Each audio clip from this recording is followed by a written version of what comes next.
बिस्मिल्लाहिर्रहमानिर्रहीम, अस्सलाम वालेकुम, वेलकम टू द बीनर सलीम शो। इस वीडियो के अंदर हम बात करने वाले हैं कि यूथियाज ना उम्मीद हो गए हैं। देखा, लगा ना आपको झटका, ज़मीन हिली और बादल गरजे, क्योंकि आप लोगों ने भी मेरी तरह यही सोचा है और हमें यही पता है कि जो कौम यूथ है वो ऐसी पौध, एक ऐसी जो है वो नस्ल तैयार की गई है जिनका एक ही जो है वो वतीरा है और एक ही उनका हाईलाइट पॉइंट है।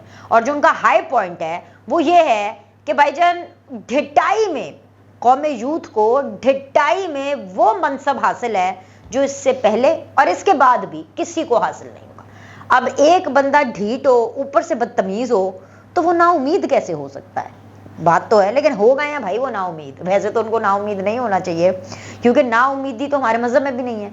हमारा मजहब भी हमेशा उम्मीद ही बताता और सिखाता है। और जब मजहब की बात हो और जब इस्लामी टच की बात हो तो वो तो पीटीआई से ज़्यादा ना किसी को समझ आ सकता है और ना कभी आएगा, क्योंकि जाहिर सी बात है जब उनके चेयरमैन की बातें अय्या का नाबुदु व इय्याका के नस्ताईन से शुरू होंगी और हर तकरीर में, हर बात में वो सिर्फ दो बातें करेंगे, एक क्रिकेट की बात करेंगे और एक इस्लामी टच देंगे और एक क्रिकेट का टच देंगे, ये दोनों टच देंगे। तो ऐसे में नाउमीदी तो नहीं होनी चाहिए। लेकिन क्या होता है ना, जब डंडा चलता है, जब हवाओं का रुख बदलता है, जब गर्दनों के गिर्द घेरा तंग होता है, तो फिर अच्छे अच्छों के कड़ाके भी निकलते हैं और फिर अच्छे अच्छे नाउमीद भी हो जाते हैं। अभी नाउमीदी की वजह क्या है वो मैं आपको सब बताऊंगी इस वीडियो के अंदर। एंड तक आपने वीडियो देखनी है, मिस नहीं करनी है आपने। चाय शाय बना के अभी लेकर आ जाए कप, अपने हाथ में कप रखें, गर्म गर्म चाय पिए। बारिशें वैसे ही चल रही हैं, मौसम बड़ा खुशगवार है और इस खुशगवार मौसम के साथ आप द बीनर सलीम शो का मजा लीजिए तो आपका मजा दुबाला हो जाएगा, क्योंकि हमने इसी वीडियो के अंदर आर्मी चीफ प्लस नवाज शरीफ सेम पेज पर हैं। ये भी हमने बात करनी है। पसंद आई क्या आपको ये बात? पता नहीं, कमेंट में बता दीजिएगा। पसंद आए ना आए पर बात तो करनी पड़ेगी, आपको बताना तो पड़ेगा कि एक्चुअली चल क्या रहा है। क्योंकि इस्टेब्लिशमेंट का पैगाम क्या है, नवाज शरीफ को शहबाज शरीफ ने क्या पैगाम पहुंचाया है, इसके ऊपर ही आजकल काफ़ी बातें हो रही हैं। तो मैंने कहा कि भाई मैं आपको बता दूं, army chief plus Nawaz Sharif equals to same page. So देखिएगा वीडियो के अंदर आगे चल के, मतलब अभी सारा अभी थोड़ी ना बता, ज़रा हाइलाइट्स तो आपको बता दूं ना। द बीनर सलीम शो के अंदर हम क्या बड़े बड़े मुद्दे और क्या मज़े मज़े की बातें डिस्कस करने वाले। इसके अलावा जी मिट्टी पाओ पॉलिसी नहीं चलेगी, ये भी मैंने आपको बताना है। ये किसने पॉलिसी बनाई है और कौन कह रहा है ये पॉलिसी नहीं चलेगी, ये भी मैं आपके सामने रखूँगी। एंड ऑफ कोर्स हमारे जो निगरान वज़ीर इत्तलात हैं हु इज़ मुर्तज़ा सोलंकी साहब, बड़े क्यूट आदमी है। मतलब बाय गॉड यकीन जाने इतने क्यूट हैं, इतने क्यूट हैं, मुझे तो बिल्कुल बच्चों की तरह प्यार करते हैं। मेरे कॉलीग भी बड़े ज़बरदस्त हैं, मेरे सीनियर भी हैं। हम बहुत से पॉलिटिकल इश्यूज़ पर अपने मामलात जो हैं वो एक्सचेंज करते हैं, अपने थॉट्स एक्सचेंज करते हैं। एंड इस प्लेटफॉर्म के ऊपर द बीनर सलीम शो के ऊपर मैंने एक्सक्लूसिवली उनसे बात भी की थी जब वो हमारे स्टूडियो आए थे। और इसके अलावा मैं अपने रेगुलरली टेलीविजन शोज़ भी उनके साथ करती रहती हूँ। And I am so happy कि वो निगरान वज़ीर इत्तलात बने हैं। लेकिन खैर ये बात उनकी पर्सनालिटी से रिलेटेड नहीं है, बल्कि जो बात मैंने आपसे डिस्कस करनी है वो ये करनी है कि भाई अब उन्होंने भी बयान दे दिया है। अब उन्होंने जो बयान दिया है ना, उसका मैंने थोड़ा सा पोस्टमार्टम करना है, ठीक है। और मुझे पता है जो सोलंकी साहब हैं वो, उनका बहुत बड़ा दिल है and he is a thorough professional, ठीक है। और मुझे इसलिए पता है, आपको बात पसंद आए या ना आए, मुझे पता है कि उनको कोई नाराज़गी नहीं होनी, लेकिन हम उनके बयान का ज़रूर एक छोटा सा पोस्टमार्टम करेंगे कि उन्होंने ऐसी क्या बात की है। लेकिन ये सब बातें करने से पहले मैं आपको एक बड़ी खबर दूँ। इस्तकबाल की तैयारियाँ किसकी? नवाज शरीफ की। वो तो शुरू हो ही चुकी हैं, लेकिन एक्चुअली इलेक्शन की तैयारी जो नून लीग में शुरू हुई है ना, वो मैं आपको बताऊँ सबसे पहले किसने शुरू की है। वो शुरू हुई हैं जी किथों? फैसलाबादों। किन्ने की है? राजा रियाज ने। भाई राजा रियाज नंबर ले गए हैं। भाई अभी तक मेरी कमाल हो गया वकार साहब, मेरी चाय नहीं आई है, लोगों ने अपनी चाय लेकर के बैठ गए हैं। मैं अपने प्रोड्यूसर साहब से कह रही हूँ अब इतनी मज़े की खबर है, बगैर चाय के मैं आपको कैसे बताऊँ। चले कोई नहीं, मेरी तो जब चाय आएगी सो आएगी। हम वर्कर लोग हैं, मजदूरी पे बैठे हैं, आ ही जाएगी हमारी चाय। आप लोगों ने चाय हाथ में पकड़ के आराम से चुस्कियाँ लें और ये खबर सुने। राजा रियाज ने तमाम पहले फैसलाबाद के अंदर ये ऐलान कराया कि देखो जी, मैं नून लीग ज्वाइन करके लंदन से पाकिस्तान आ रहा हूँ, और वो भी जहाज़ पर। समझ रहे हैं? जहाज़ पर आ रहा हूँ वापस, तो और नून लीग का तमगा सर पे सजा कर आ रहा हूं, और मुझे हल्का नहीं लेना आपने, क्योंकि मेरे कहने यानी राजा रियाज के कहने के ऊपर इस टाइम पर अनवारुल हक काकड़ साहब जो हैं वो वजारत उज़्मा एंजॉय कर रहे हैं। से भाई बॉस को हल्का नहीं लेना। किस बॉस को? फैसलाबादी बॉस को। तो जो फैसलाबादी राजा जी हैं, वो जो राजा जी हैं ना, उन्होंने सबको ये अनाउंसमेंट कराई कि भाई नवाज शरीफ का तो इस्तकबाल जो करना है सो करना है, पहले राजा जी का इस्तकबाल होगा जो कि लंदन के अंदर झंडे गाड़ के आ रहे हैं। और जो झंडे उन्होंने गाड़े हैं वो ये गाड़े हैं कि भाई जिनके कहने पर उन्होंने पीटीआई ज्वाइन की थी और फिर जिनके कहने के ऊपर उन्होंने पीटीआई छोड़ी थी, अब उन्होंने नून लीग ज्वाइन कर ली है। तो भाई पहले तो राजा जी का इस्तकबाल बड्डा होना चाहिए, बड्डा इस्तकबाल होएगा तो एक बड्डी टिकट मिली, ठीक है। दूसरी चीज ये कि भाई सारी जो नून लीग की लीडरशिप है वो तो इस टाइम पर मुल्क से बाहर है। इंतखाबात का हफ्ता अनाउंस हो गया है, वो एक अलग बात है कि इंतखाब उस हफ्ते में होने नहीं है। हफ्ता अनाउंस हुआ ना, तारीख तो फिर हमने हिसाब किताब से निकाली कि तारीख 28 जनवरी की है, क्योंकि संडे होता है और संडे को आसान होता है इलेक्शन करना। लेकिन इलेक्शन उस हफ्ते में होने नहीं है, ये मैं आपको बार बार बता रही हूँ। उस दिन मैंने आपको राज की बात बताई थी, आज भी राज में रखना ना, प्लीज किसी को ना बताना, खुदा का वास्ता, वरना लोग हमारे पीछे पड़ जाएंगे। ये मैं चाहती हूँ कि मेरे व्लॉग्स चलते रहें, बल्कि मैं ये भी चाहती हूँ कि इसके सब्सक्राइबर भी बढ़े। सबसे पहले 50,000 सब्सक्राइबर करने हैं, फिर इंशाल्लाह ताला अल्लाह के फजलो करम से 100 के सब्सक्राइबर्स पर जाना है। तो 50,000 तो सब्सक्राइबर करना। चले जल्दी जल्दी जल्दी जल्दी 2-3 दिनों के अंदर आप ये फटाफट 50,000 तक मेरे सब्सक्राइबर्स कर दें तो बड़ा मज़ा आ जाएगा। अच्छा खैर, ये तो मेरी बात हो गई। तो अब ये है कि इलेक्शन की जो तारीख है वो आई नहीं, इलेक्शन का हफ्ता आ गया है।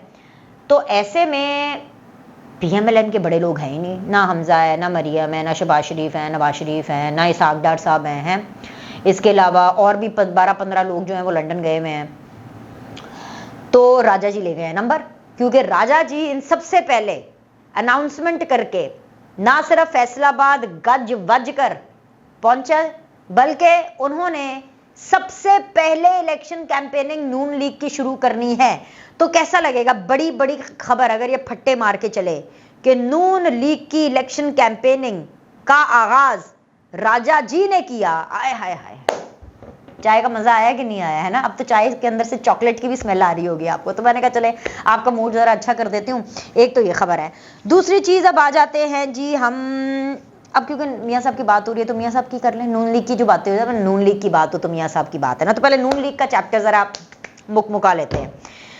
असल में जी क्या हो रहा है कि जो मीटिंग हुई लंदन में, जिसका बड़ा जिक्र था, बड़ा शोर सुनते थे पहलू में जिनका, वही वाली बात ना, जो चीरा तो एक कतरा खून ना निकला। आय हाय है यार, वैसे मुझे शेर याद हो गया, ये तो कमाल ही हो गया वैसे कसम से।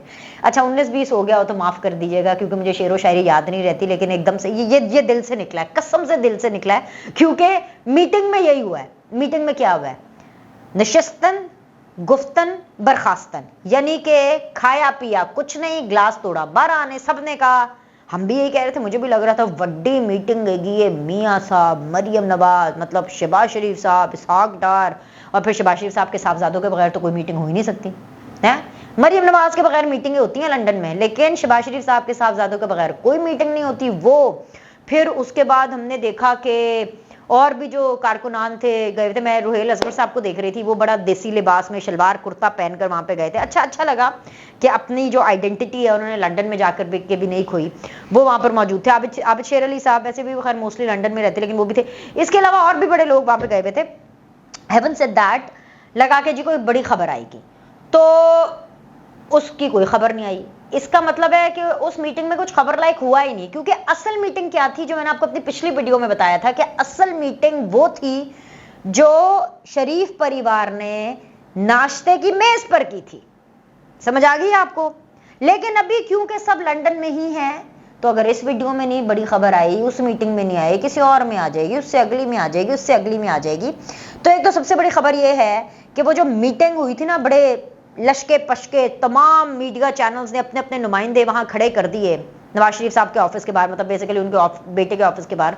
तो उसमें से कोई बड़ी खबर नहीं आई, क्योंकि उसमें कोई बड़ी खबर थी नहीं।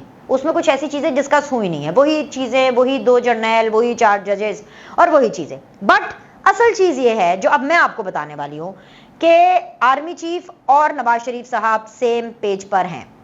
अब आप लोगों को बुरा तो बहुत लगेगा, क्योंकि आप कहेंगे कि ये क्या भाई, सेम पेज का मतलब ये है कि क्या नून लीग ने डील कर ली है? तो आहो, आपकी मर्जी है, अगर आपने हाँ समझना है। भाई मैं तो आपको बता रही हूँ, वो इसलिए क्योंकि भाई आर्मी चीफ इस मूड में है कि सबकी सफाई होनी है, सफाया सबका फिरना है। पीटीआई का तो फिरना ही फिरना है, उनको तो साफ करना ही करना है ना, उनको तो खूब सर्फ एक्सेल में डबो डबो के उनको साफ करना है। लेकिन बिजनेसमैन्स का भी, बिजली चोरी करने वालों का भी, डॉलर स्टॉक करने वालों का भी, जखीरा करने वालों का भी, हर एक का, चीनी, यहां तक कि जिसने चीनी भी जखीरा किया उसका भी, सियासतदानों का भी है। और ऐसे में इंतखाबात की हफ्ते की अनाउंसमेंट कर दी गई है। अभी मुझे बताएं ये कैसा इलेक्शन होगा कि एक तरफ आर्मी चीफ साहब का डंडा चल रहा है, दूसरी तरफ नैब का डंडा चल रहा है, उखाड़ पे चाड़ चल रही है। लीडरान जो पॉलिटिकल पार्टी के हैं बड़े वाले, कैदी नंबर 804 है, एक लंदन में नवाज शरीफ साहब बैठे हैं। आसिफ अली जरदारी साहब जो हैं वो मिशन पंजाब पर दोबारा उन्होंने एक्टिव किया हुआ, जिसके ऊपर उनको चिट्टा कोरा जवाब मिल चुका है। तो भाई किस तरह के इलेक्शन हो रहा है, किस तरह के इलेक्शन है ये कि पार्टी का कुछ समझ नहीं आ रहा। तो इसीलिए तो मैं कह रही हूँ इधर आए, नहीं होने इलेक्शन अभी उस तारीख पे, वो जो इलेक्शन कमीशन, नहीं तारीख नहीं, उस हफ्ते में, जिस हफ्ते में इलेक्शन कमीशन कह रहा है कि इलेक्शन का, ठीक है। लेकिन ये जो नवाज शरीफ साहब बार बार जनरल फैज, जनरल बाजवा कर रहे हैं ना, जुडिशरी का ठीक है, वो काजी साहब बैठे हैं, काजी साहब ने सबको धो डालना है भाई, अच्छी खासी सबकी सफाई करनी है। लेकिन वो जो 2 जर्नैलों का मसला है ना, वो कोई मसला नहीं है। वो इसलिए क्योंकि जो फैज साहब हैं उनको इदारे से कोई ख़ास फैज़याबी की उम्मीद रखनी नहीं चाहिए, क्योंकि फैज़ साहब ने इदारे के साथ कोई फैज़याबी की नहीं है। क्योंकि फैज़ साहब जो हैं, आप ये ना भूलें, वो जनरल आसिम मुनीर साहब के एंटी थे। कमर जावेद बाजवा साहब के बारे में भी आप ये ना भूलें कि वो जनरल आसिम मुनीर साहब के एंटी थे। आपको मैं ये याद करा दूं, बकौल जनरल बाजवा साहब के, बकौल उन सहाफ़ियों के जिनको जनरल बाजवा साहब ने घंटों घंटों मुलाकातें की, चाय पिलाई, खाना खिलाया, फिर उन्होंने कॉलम लिखे या व्लॉग्स किए या जो भी किया, ठीक है, हमें तो भाई ऐसे ही पता है। हम छोटे तज्जियाकार हैं, हम छोटे पॉलिटिकल कमेंटेटर हैं, हम छोटे से एंकर हैं, छोटे चैनल्स पे काम करते हैं। हमारे इतने कोई बड़े बड़े नहीं है कि जी जनरल बाजवा हमारे से मिले या जनरल फैज़ हमारे से मिले। ऐसा मुझे कोई शौक़ नहीं है, ऐसी बातें करने का या इस तरह की शोखियाँ भी मारने का, मुझे कोई ऐसा शौक़ नहीं है। और ना ऐसी कोई बात है जो सीधी सी बात है, हमसे कभी उन्होंने कांटेक्ट नहीं किया। मुझे तो खैर उन्होंने तंग ही बहुत की है, सीधी सी बात है। जब मैं नियो में काम करती थी, मुझे तो मेरी मैनेजमेंट नियो की यही बताया करती थी कि भाई अब जो है वो ISI से फ़ोन आ रहा है और अब जो है वो प्राइम मिनिस्टर ऑफिस से फ़ोन आ रहा है कि जी शो बंद कर दो शो। मुझे तो उन्होंने बड़ा तंग किया है, तो मैं तो उस लिस्ट में हूँ ही नहीं कि बाजवा साहब या जनरल फैज़ साहब जो हैं हमें कोई बुलाएं या किसी बारे में बात करें। और खैर मुझे कोई शौक भी नहीं है बाजवा साहब और जनरल फैज़ से मिलने का, मुझे कोई शौक नहीं है, क्योंकि भाई कोई उनके मतलब इनकॉम्पिटेंट थे दोनों के दोनों, ठीक है। इदारा बड़ा अच्छा था, इतनी प्रिविलेजेस अब इदारे में। अब देखना जनरल आसिम मुनीर साहब आया है, पता चल रहा है कि कोई आया है, पता चल रहा है कि जब सबकी चीखें निकल रही हैं, पता चल रहा है ना, तो बस बात ठीक है। अच्छा जी, तो मैं आपको ये याद करा दूं कि जो बाजवा साहब ने लोगों को इंटरव्यूज दिए, बुलाया उनको और उनको कहा कि हूँ जरा मेरा मौकफ थे चला दो, जरा वी लॉग आते थे, ये बार बार किस्तवार जो आपके इंटरव्यूज छप रहे थे, उसके अंदर बकौल जनरल बाजवा के, बकौल उन सोर्सेस के, बाजवा साहब ये कह रहे थे कि जी खान साहब ने मुझे शिकायत की थी कि देखो जी आसिम मुनीर साहब फाइलें लेकर के आ गए हैं, गोगी, फरा गोगी एंड पिंकी पीरनी और ये सारा कुछ, तो इसको हटा दो। और फिर जाहिर सी बात है वो DJI पंजाब के थे तो हटाना पड़ा, जो भी था मामला। तो ये सारे लोग एंटी जनरल आसिम मुनीर थे। अब वो तो अल्लाह ताला ने इज्जत देनी थी कि काजी फाइज साहब ने भी आना था और जनरल आसिम मुनीर का रास्ता भी नहीं। जिसको अल्लाह मियां ने जिसका रास्ता रखा होता है ना, उसका रास्ता कोई नहीं रोक सकता। तो ये जब दोनों आ गए हैं तो अब नवाज शरीफ साहब ने तो आना ही आना है, ठीक है। 12 अक्टूबर आए, 21 अक्टूबर आए, 21 नवंबर आए, जब भी आए मियाँ साहब ने तो आना ही है ना, सूनर और लेटर। पहले भी तो आए थे ना, 9 साल की जिला वतनी के बाद आए थे ना, तो अभी तो हुए ही 4 साल है, आ जाएंगे मियाँ साहब भी जब आएंगे। तो मामला ये है कि भाई वो क्या कहते हैं, विच्चो विच्चो खाई जाओ, उत्तो रोला पाई जाओ। ये स्ट्रैटेजी है PMLN की, जनरल फैज जनरल बाजवा के हवाले से एहतसाब होना है, उनको कटहरे में खड़ा करना है। वो एक अलग बात है कि वो चाहे नवाज शरीफ वाले मामले में, नवाज शरीफ वाले केसेस में नवाज शरीफ के कहे हुए तरीके से हो या ना हो, लेकिन इनके खिलाफ कार्रवाइयां होनी है, क्योंकि इनके और बड़े मसले हैं। अभी जनरल फैज का आगाज होगा ना तो आपको खुद ही पता चल जाएगा। तो आप ये समझ लें कि एस्टैब्लिशमेंट और नून लीग सेम पेज पर है। ओके, बात क्लियर हो गई है, कोई कंफ्यूजन तो नहीं है। आगे आ जाए जी, आगे आ जाए जी मेरे बड़े प्यारे मोहतरम, जिनके बारे में मैं बात कर रही थी। कौन है जी? हाँ जी, मुर्तजा सुलंगी साहब। बड़े क्यूट, बड़े डार्लिंग आदमी है, सीरियसली सुलंगी साहब यू आर टू गुड। अच्छा जी, तो जी और सुलंगी साहब ये फरमा रहे हैं, निगरान वजीर इत्तलात मुर्तजा सुलंगी साहब ने कहा है कि नवाज शरीफ जेल तोड़कर नहीं बल्कि हुकूमत की इजाजत से बाहर गए थे। वापसी पर उनके साथ कानून के मुताबिक सलूक होगा। नवाज शरीफ हिफाजती जमानत लें या नहीं, ये फैसला वो खुद करेंगे। अच्छा, पूरी खबर है, मैंने आपको इसका लुब्बे लुबाब हेडलाइन, इसकी जो क्रस्ट है वो मैंने पढ़ के बता दी है। इसके ऊपर मैंने ये तज्जिया करना था कि सुलंगी साहब वेरी ऑनरेबल ये फरमा रहे हैं कि जी कानून के मुताबिक सलूक होगा। नवाज शरीफ के साथ कानून के मुताबिक कब सलूक हुआ है? क्या जो पैनामा चला वो कानून के मुताबिक चला था? और वो कौन सा कानून था जिसके मुताबिक पैनामा चला? क्योंकि पैनामा के अंदर तो पता नहीं और 300-400 लोगों के नाम थे, ट्रायल तो सिर्फ एक नवाज शरीफ का हुआ। क्या वो कानून के मुताबिक था? बिल्कुल कानून के मुताबिक नहीं था। उसके बाद जी 400 से ज्यादा पेशियां हुई, क्या वो कानून के मुताबिक थी? बिल्कुल कानून के मुताबिक नहीं थी। तीसरी चीज जी, इन्वेस्टिगेशन के दौरान सिर्फ नवाज शरीफ क्या पूरे खानदान का ट्रायल हुआ, क्या वो कानून के मुताबिक था? वो बिल्कुल कानून के मुताबिक नहीं था। जिस तरीके से उनका बेटा गया और बेटे की तस्वीरें निकली हैं ऐसे एक शीशे के कमरे में अकेले कुर्सी पर बैठे हुए हाथ नीचे करके, क्या वो कानून के मुताबिक था? वो बिल्कुल कानून के मुताबिक नहीं था। मरियम नवाज से जिस तरह से पेशियां की गई, क्या वो कानून के मुताबिक थी? वो बिल्कुल कानून के मुताबिक नहीं थी। जिस तरीके से मरियम नवाज के कमरे के दरवाजे तोड़े गए जब वो कराची में थी, क्या वो कानून के मुताबिक था? वो बिल्कुल नहीं था। जिस तरीके से मरियम नवाज को अरेस्ट किया गया नवाज शरीफ के सामने, और बकौल नवाज शरीफ के, वो इसलिए अरेस्ट किया गया ताकि नवाज शरीफ को रुलाया जा सके। और ये तो नवाज शरीफ बात अब कर रहे हैं, बीनर सलीम ने सीधी बात अपने प्रोग्राम में जो मैं न्यू टेलीविजन पर कर रही थी, उस टाइम पर जब मरियम नवाज को वालिद के सामने अरेस्ट किया जाता था, तो उस टाइम पर मैंने पूरा शो किया था, जिसकी वजह से जनरल फैज और जनरल बाजवा साहब के उस टाइम पर कड़ाके निकल आए थे और नियो की जो इंतजामिया है वो उस प्रेशर को बर्दाश्त नहीं कर पा रही थी। वो इंट्रो आज भी रिकॉर्ड का हिस्सा है कि मकसद तब भी नवाज शरीफ को तोड़ना था, मकसद और हदफ तब भी नवाज शरीफ था। तो क्या वो कानून के मुताबिक हुआ था? वो भी कानून के मुताबिक नहीं हुआ था। उसके बाद पैनामा चल रहा है, अकामे पर आ गए, क्या वो कानून के मुताबिक था? वो बिल्कुल कानून के मुताबिक नहीं था। तनख्वाह ना लेने पर एक वजीर आजम को निकाल दिया गया, क्या वो कानून के मुताबिक था? वो बिल्कुल कानून के मुताबिक नहीं था। तो कौन सी चीजें कानून के मुताबिक होंगी? मुझे नहीं पता कि अब जो नवाज शरीफ के साथ होना है वो कानून के मुताबिक होना है, नहीं होना, क्या होना है, आई रियली डोंट नो।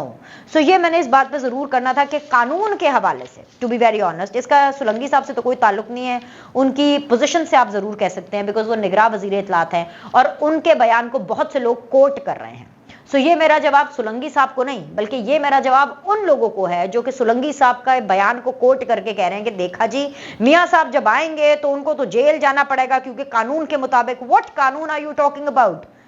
कौन सा कानून इंप्लीमेंट हुआ नवाज शरीफ के केस में? गलत कानून इंप्लीमेंट हुआ, कानून को ट्विस्ट किया गया सिर्फ और सिर्फ नवाज शरीफ को फिक्स करने के लिए। और अब आखिर में यूथियों के रोने पिटने, उनकी नाउमीदी। इंसदाद दहशतगर्दी की अदालत ने जिना हाउस हमला केस में सनम जावेद और रुबीना जमील समेत 9 मुल्जिमान की जमानतें मंजूर कर ली हैं। 1 मिनट होल्ड करें, ये जमानत है। 1-1 लाख का चल के जमा करा के इन 9 मई के वाकयात के अंदर 9 लोगों की जमानत हुई है, जिसका मतलब ये है कि इनको अभी भी अंगूठे लगाने पड़ेंगे, ये 1 लाख रुपए के मचल के जमा कराने पड़ेंगे ते हाजरियां इन्होंने हजे भी देना पैन गया, माफी नहीं हुई ते मुकदमा तो खारिज नहीं हुए। आगे बढ़े, जबकि खतीजा शाह समेत 55 मुल्जिमान की जो दरखास्त जमानत है उसको खारिज कर दिया गया है। अच्छा, अब ये जो 9 लोग हैं इनमें कौन कौन शामिल है जी? सनम जावेद है, रुबीना जमील है, अफशा तारिक है, अशमा शुजा है, शाबानो है, सईद फैसल अख्तर, कासिम अली हुसैन कादरी। ये 9 लोगों की जो 9 लोग मुल्जिमान थे, इनकी जमानत हुई है और इनको जेल से इन्होंने कहा बाहर करें, ब्रेक लेने के लिए बाहर भेजें थोड़ी देर के लिए, क्योंकि इनकी फैमिलीज, मैंने आपको बताया था ना, वो जो पूरी खवातीन हैं जिनके बारे में पाकिस्तान तहरीक इंसाफ एक कैंपेनिंग कर रही है कि इन खवातीन को घर से बाहर नहीं, उनके जो रिश्तेदार है, मैंने आपको पहले भी बताया था, मैं रिपीट कर रही हूँ, आ गई ना वो वाली गल, उन्होंने रिश्तेदार पहले ही कह रहे सन कि भाई थोड़ी देर के लिए इनको बाहर निकाले हैं क्योंकि इनके बाल बच्चे हैं, इनकी फैमिलीज है, थोड़ी देर के लिए सर जी थोड़ी देर के लिए रियायत दे दे, थोड़ी देर के लिए रियायत देते। तो उनके तरले मिन्नते जो हैं उसके ऊपर कुछ लोगों को थोड़ी देर के लिए रियायत दी गई है, जिनका लग रहा है कि अच्छा जी हुन ना कोई बड़ा वाला केस नहीं है, जिन्हों का तरह निकल गया है, माफिया मंग मंग के उनकी जमाने घिस गई हैं, उनकी तौबा तौबा हो गई है, तो उनको थोड़े दिनों के लिए जमानत दी गई है। जैसे जैसे मामला आगे बढ़ेंगे, जरूरत महसूस हुई तो उनको दोबारा अरेस्ट किया जाएगा। लेकिन बैड न्यूज वो क्या है, मैं कह रही थी ना उम्मीद क्यों है, क्योंकि अभी भी 55 लोग खतीजा शाह समेत, खतीजा शाह, ना ना ना ना ना ना कोई सीन ही नहीं है बॉस, कोई सीन नहीं है। बिकॉज एक प्रिविलेज्ड, एक वेल कनेक्टेड शख्स अगर इस तरह के गुनाह में शरीक हो, इस तरह की बातों में शरीक हो, इस तरह की चीज़ों को उकसाने में शरीक हो, प्रमोट करने में उनका किरदार हो, तो ऐसे कैसे माफ़ी मिल जाएगी। सो ये है नाउमीदी की असल वजह, जिसकी वजह से वो बहुत ज़्यादा परेशान है कि जिन्ना हाउस हमला केस में खतीजा शाह समेत 55 मुल्जिमान की ज़मानतों पर फैसला जारी करते हुए ज़मानत पर रिहाई की दरखास्तें खारिज कर, नो ज़मानत नो रिहाई, फाइनल। अभी के लिए इतना ही, लाइक करें, सब्सक्राइब करें, अगली वीडियो में मिलते हैं।